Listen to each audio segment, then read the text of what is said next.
Bible Stories for All.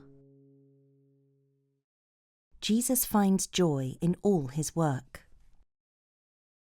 Once, when John's disciples and the Pharisees were keeping a fast, people came to Jesus and said, "Why do the disciples of John and the disciples of the Pharisees fast, but your disciples do not fast?"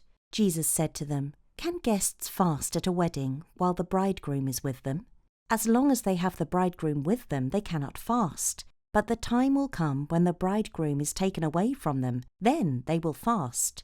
No one sews a piece of new cloth on an old coat, otherwise the patch breaks away from it, the new from the old, and the tear is made worse. No man pours new wine into old wineskins, otherwise the new wine bursts the skins, and both the wine and the wineskins are lost. Instead, new wine is poured into fresh wineskins." One Sabbath, Jesus was walking through the grain fields, and his disciples, as they made their way through, began to pull off the heads of the grain. The Pharisees said to him, "Sir, why are they doing things that on the Sabbath are unlawful?" He said to them, "Have you never read what David did when he and his followers were in need and hungry? How he went into the house of God when Abiathar was high priest, and ate the holy bread which only the priests are allowed to eat, and gave it also to those who were with him?"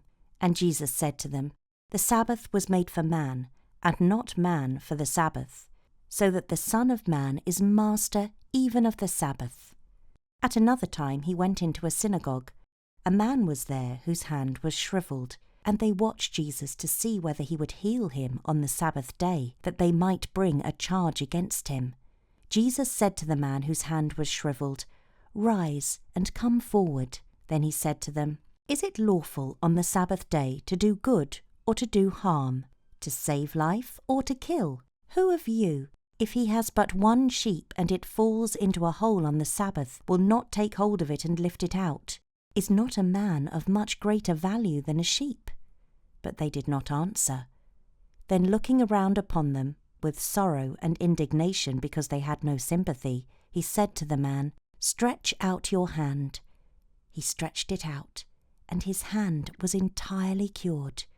But the Pharisees went out and at once began to plot with the Herodians against him, how they might put him out of the way. Thank you for listening to Bible Stories for All. Please like and subscribe.